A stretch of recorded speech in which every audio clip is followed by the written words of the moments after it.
C'est une joie pour moi de retrouver dans cette belle ville d'Hénin-Beaumont le visage de cette France vivante, confiante et fraternelle si chère à nos cœurs. Quel bonheur aussi de pouvoir rassurer enfin quelques journalistes parisiens qui semblaient s'inquiéter de mon silence. Ils avaient visiblement oublié que c'est ici, parmi vous et nulle part ailleurs que je fais ma rentrée, et cela ne doit rien au hasard. Car ici, cher Bruno, cher Steve, cher Ludovic, comme chaque année nous avons perpétué ensemble des traditions qui nous sont chères. Dans une ville toujours aussi fière d'elle-même et de son identité. Une ville projetée vers l'avenir. Ici, à Hénin-Beaumont, nous nous sommes une fois encore remémorés avec émotion l'histoire de ce bassin minier où tant d'ouvriers, incarnation même de la dignité du travail, ont contribué à la grandeur et à la prospérité nationale. Ici, à Hénin-Beaumont, nous avons une fois de plus constaté que rien n'était impossible. Que même après des décennies d'abandon par les pouvoirs publics, une équipe municipale talentueuse et pugnace, emmenée par un maire inventif, volontaire et profondément soucieux du bien-être des habitants, pouvait rendre leur fierté à nos concitoyens.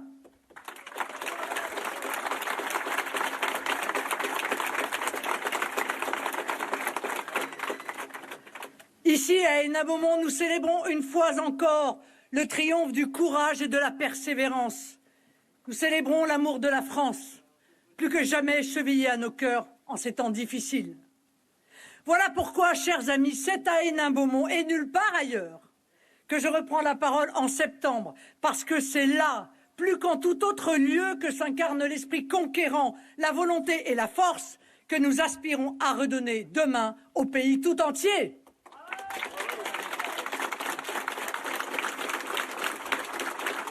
Ici, à Hénin-Beaumont, parmi vous, c'est cette force que je suis revenu chercher. La force de vous défendre, avec près de 100 députés à l'Assemblée nationale. Et croyez-moi, cette force nous est nécessaire pour contester et amender les absurdités technocratiques qui germent chaque jour dans les esprits soi-disant si brillants qui nous gouvernent. La force de porter notre projet inlassablement, chaque jour devant la représentation nationale, devant la presse, devant les milliers de Français que je rencontre chaque année. Car il est désormais loin le temps où l'opposition que nous incarnions n'était qu'une force de contestation. Plus que jamais, nous incarnons un espoir et des solutions. La force que je viens trouver ici, enfin, c'est celle qui permet de relever fièrement la tête à chaque bourrasque que nous envoie l'actualité. Car chaque jour, 1000 événements nous rappellent l'état de délabrement dans lequel 40 ans d'erreurs stratégiques ont mis notre pays. En matière économique, sociale, éducative, sécuritaire ou migratoire. Les premiers à qui nous devons redonner cette force, ce sont nos jeunes.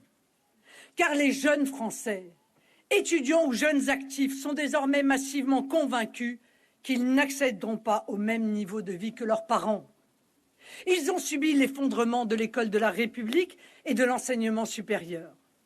Un effondrement qui est le premier responsable du déclassement des générations futures et déjà perceptible dans la chute sans précédent de la productivité depuis 5 ans.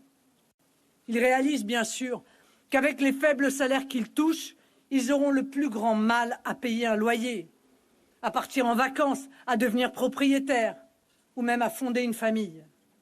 Or, avec un taux de natalité au plus bas depuis 80 ans, la France est en état d'urgence démographique. Tout cela, nous le disions déjà il y a 1 an. Notre programme présidentiel, souvenez-vous, comportait plusieurs mesures urgentes de protection de notre jeunesse. Soutien financier aux étudiants qui travaillent et aux apprentis. Aide massive à l'accès à la propriété des jeunes couples. Exonération d'impôt sur le revenu pour les moins de 30 ans.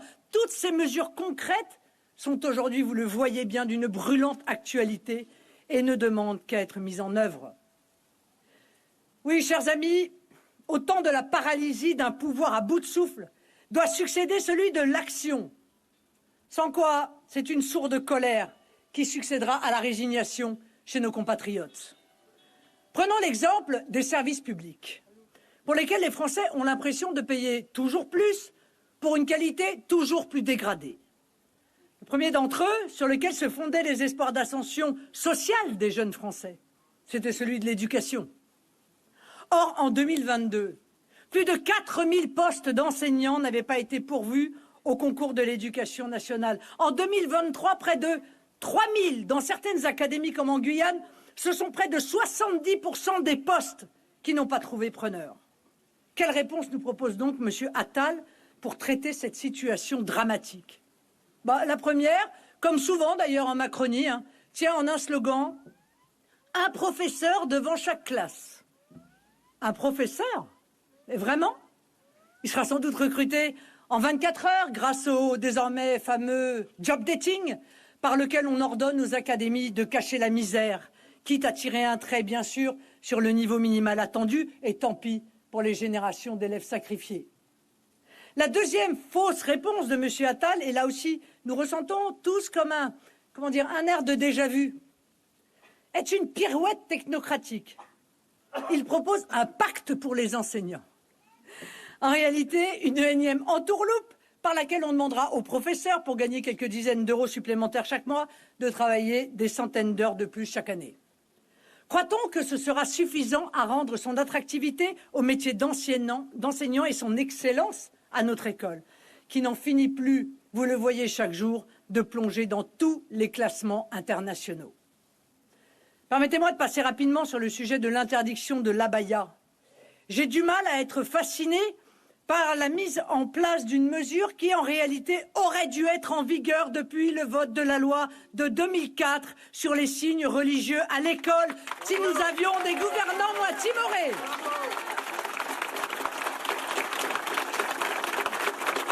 Vous savez, ça me rappelle la sentence du général MacArthur.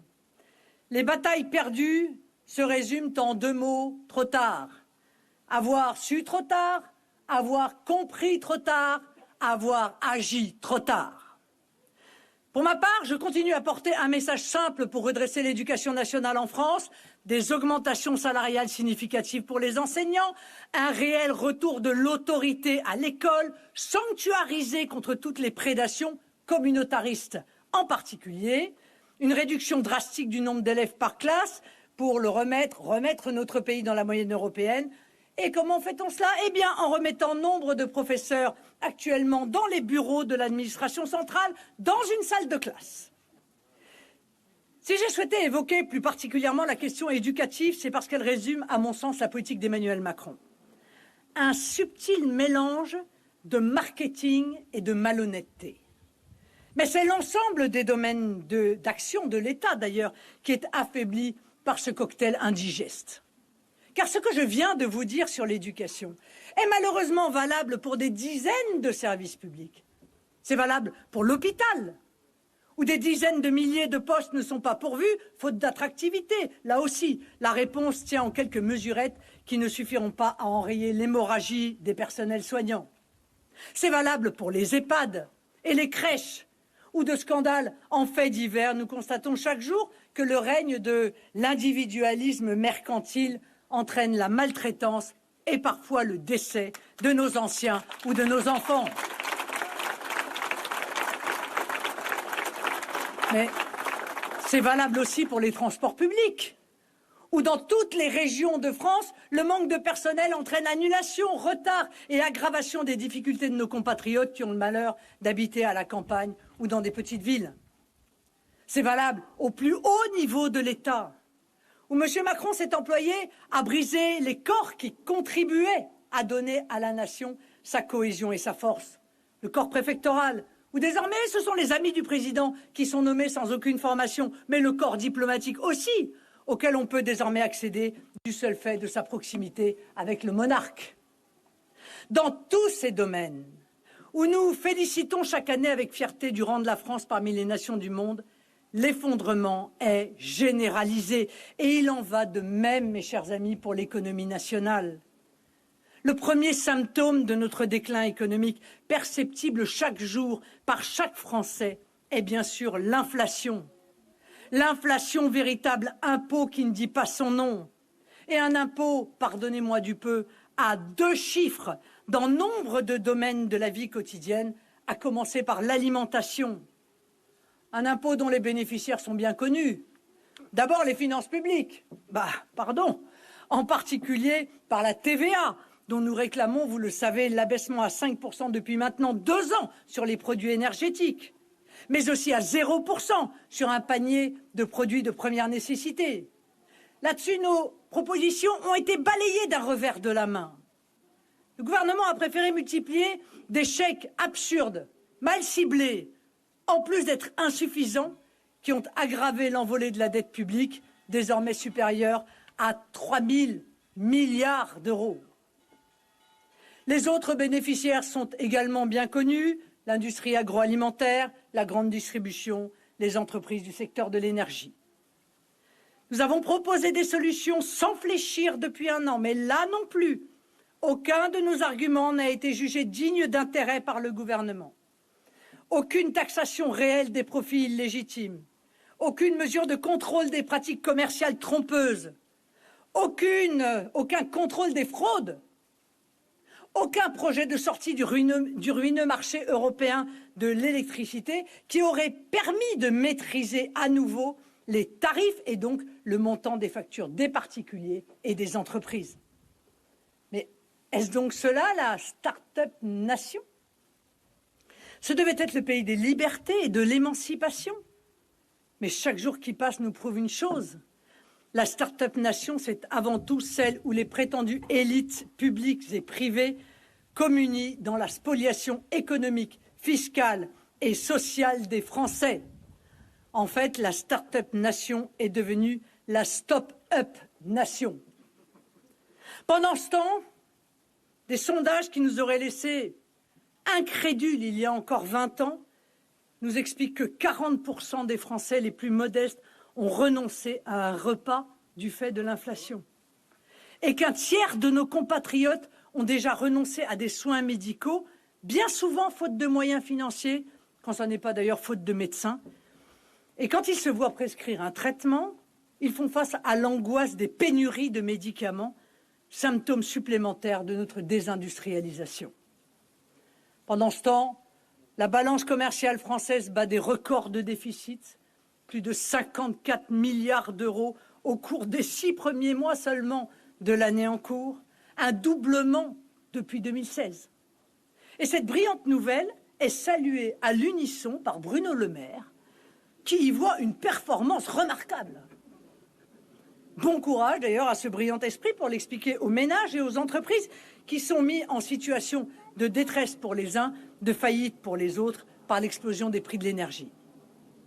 Pendant ce temps, la charge de la dette publique, c'est-à-dire les intérêts de la dette que nous payons chaque année, qui a augmenté comme jamais depuis 6 ans du fait des décisions désastreuses de ce gouvernement, dépasse 50 milliards d'euros cette année et en pèsera 70 en 2027, dépassant les montants que nous consacrons à l'éducation et à la défense nationale.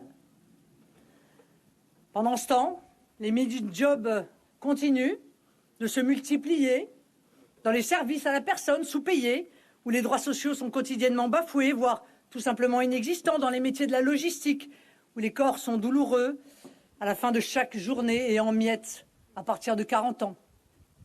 Et c'est à ce peuple qui assiste impuissant à l'effondrement de la place de la France dans le monde, qui observe chaque jour la chute de son niveau de vie, qu'on a ordonné de travailler 2 ans de plus à coups d'article 49.3, en balayant le consensus national. Sacré coup aussi au pouvoir d'achat des Français, tant sont nombreux ceux qui ne pourront bénéficier d'une retraite à taux plein du fait de la réforme des retraites. Notre peuple, je le dis ici avec solennité, il compte désormais plus de 10 millions de pauvres et dépend de plus en plus, comme un pays en développement, du travail acharné et dévoué d'associations caritatives. À ce sujet, permettez-moi de saluer ici, cher Steve, le versement d'une aide exceptionnelle au Resto du Cœur par la ville de Hénin-Beaumont que tu as récemment décidé. Bravo.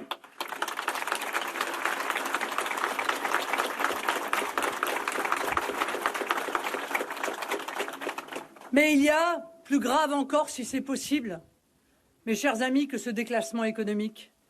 Je veux parler du désintérêt, voire de la nonchalance qu'affichent Emmanuel Macron et certains de ses ministres pour la protection des Français, élément pourtant fondamental de légitimité de l'État. Car en effet, que reste-t-il de l'État quand 470 000 personnes rentrent en France légalement et illégalement comme l'an dernier? Quand le président de la République réclame une immigration de peuplement début août, pour 3 semaines plus tard, exiger une réduction drastique des flux. Évidemment, on a tous compris qu'il s'agissait là de pur opportunisme politicien. Mais tout de même, ça commence à être voyant. Quand les tribunaux et les prisons, pardon, mais débordent sous le poids de la criminalité étrangère. Que reste-t-il de l'État quand nous apprenons qu'en 2020, 156 plaintes pour agression sexuelle ont été déposées chaque jour par des femmes dans les seuls transports d'Île-de-France, sans qu'aucune mesure ne soit prise pour y répondre, ni en matière législative, ni en matière de politique pénale. Quand le ministère de l'Intérieur lui-même nous dit que 90% des vols et 60% des agressions sexuelles commises dans les transports franciliens sont le fait d'étrangers. Que reste-t-il de l'État quand le taux d'exécution des obligations de quitter le territoire français est désormais au niveau historiquement bas de 7%, soit une division par 2 depuis 2017. Quand le nombre de clandestins présents sur le sol national tutoie très probablement aujourd'hui le million. Que reste-t-il de l'État quand, face aux émeutes dans les banlieues, le gouvernement consacre l'essentiel de son temps à minimiser les chiffres des dégâts et à relativiser le poids massif de l'immigration parmi les casseurs et les criminels? Cette faillite est celle d'Emmanuel Macron, mais aussi celle d'un système où la communication tient lieu d'action et où les renoncements sont maquillés en choix. Et en la matière, je crois pouvoir dire que Gérald Darmanin et Éric Dupond-Moretti ont atteint de mensonges en déclaration martiale, jamais suivis des faits, bien sûr, des sommets d'hypocrisie et d'inefficacité. Et d'ailleurs, en vérité, peu importe aux Français de savoir si cette démission du politique résulte d'une incapacité à gouverner ou au contraire d'une volonté délibérée de transformer le modèle économique et social de notre pays, sans le dire clairement. La facture, ce sont toujours les Français qui la payent.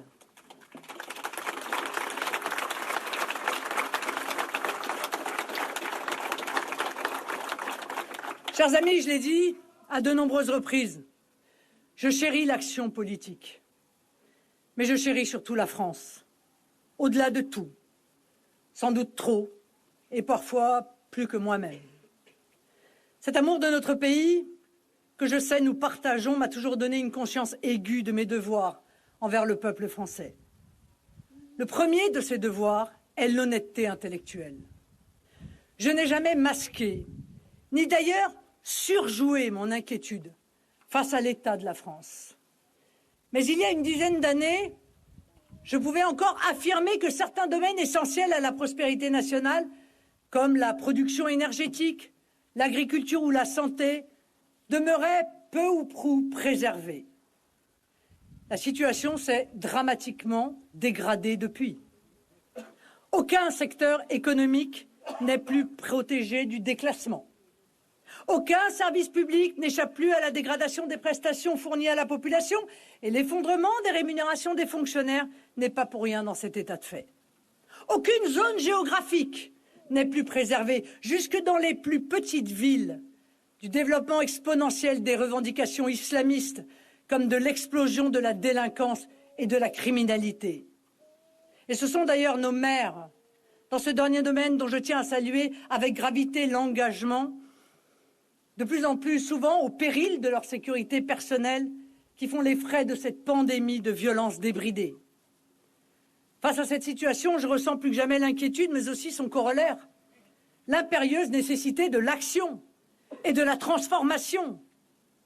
La France a encore les moyens d'un rebond salutaire, par la volonté des Français, par l'ensemble des mesures que nous continuons de porter et dont le réel chaque jour nous rappelle la pertinence et l'urgence. La France a encore des forces vives, et vous en êtes d'ailleurs précisément témoins. Elle a encore des forces vives qui n'attendent qu'une chose, qu'on leur permette de donner le meilleur d'elles-mêmes. Des chefs d'entreprise aux serviteurs de l'État, des commerçants aux agriculteurs, des ouvriers aux cadres supérieurs et cette formidable jeunesse de France qui, à corps et à cri, réclame son dû, la France. Le deuxième de nos devoirs, c'est celui de l'engagement et du travail acharné au service de la nation. Lors de la dernière élection présidentielle, le Rassemblement national a présenté le programme de gouvernement le plus ambitieux, je le dis, le plus crédible et cohérent en matière économique, fiscale, sociale, migratoire, sécuritaire, éducative ou sanitaire. Tous les défis que je viens d'évoquer, nous savons déjà comment y répondre. Et les Français, d'ailleurs, nous en donnent à chaque élection la force par leur suffrage de plus en plus nombreux. Car c'est ce travail, mené avec constance et rigueur, qui a permis l'élection de 89 députés à l'Assemblée nationale. Des députés qui sont désormais chaque jour les artisans de la défense de ces dizaines de millions de nos compatriotes, amoureux comme nous de ce si grand et beau pays qu'on appelle la France. Des dizaines de millions de Français qui sont blessés comme nous de le voir chaque jour abaissé, déclassé par l'incurie ou l'action toxique d'Emmanuel Macron. Emmanuel Macron, sous l'influence de l'imaginaire dépassé qu'il incarne, le mondialisme, le libre-échange, le laxisme, en un mot, le défaitisme. Nous répondons pour notre part au défi du temps qui vient par l'ancrage, plus que jamais essentiel dans la nation, dans ses forces vives, humaines et économiques. Il est temps, il est plus que temps de leur rendre enfin leur pleine liberté d'action par la mise à bas des dogmes du passé, la concurrence internationale déloyale, le dumping social, l'angélisme migratoire. Plus que jamais, nous incarnons cette force de gouvernement qui redonnera demain sa puissance à la France, qui redonnera à ces dizaines de millions de Français enfin la capacité d'agir démocratiquement en faveur de cette si noble cause qu'est la grandeur de la nation. Plus que jamais, le Rassemblement national, sous l'autorité de son président Jordan Bardella, incarne la possibilité d'un renouveau démocratique, la possibilité à nouveau de modeler le réel, de sculpter notre destinée et non plus d'être les jouets passifs des vents de la mondialisation et de la déconstruction. Chers amis, la date de notre prochain rendez-vous avec l'histoire est connue. C'est le 9 juin 2024, avec les élections européennes, qui seront un rendez-vous démocratique essentiel, un rendez-vous démocratique fondamental pour les Français. Rappelez-vous bien cette date parce que nous allons vous la répéter tout au long des quelques mois qui nous séparent de cette élection tant elle est importante. Nous évoquerons, lors de notre rentrée politique à Beaucaire, les enjeux extraordinairement importants de cette élection de mi-mandat. Tant l'Union européenne est un accélérateur de nos maux et de notre longue glissade. J'y présenterai une proposition qui devrait réunir tous ceux qui sont attachés à leur nation et qui sont conscients que sans elle, il n'y a plus ni liberté, ni prospérité, ni identité, ni sécurité, ni progrès. Chers amis, haut les cœurs, nous avons une nation à reconstruire, un avenir à rebâtir pour nos enfants. Je ne connais pas de tâche plus exigeante. Je ne connais pas de mission plus noble. Il nous reste tant à faire, mais aucune tâche n'est impossible car nous sommes des millions. Nous avons une volonté d'airain et nous avons un programme prêt à être mis en œuvre. Ensemble, c'est à nous qu'il revient désormais de répondre à l'appel de l'histoire. Ensemble, nous redonnerons corps à ce nouveau rêve français. Vive la République, vive la France!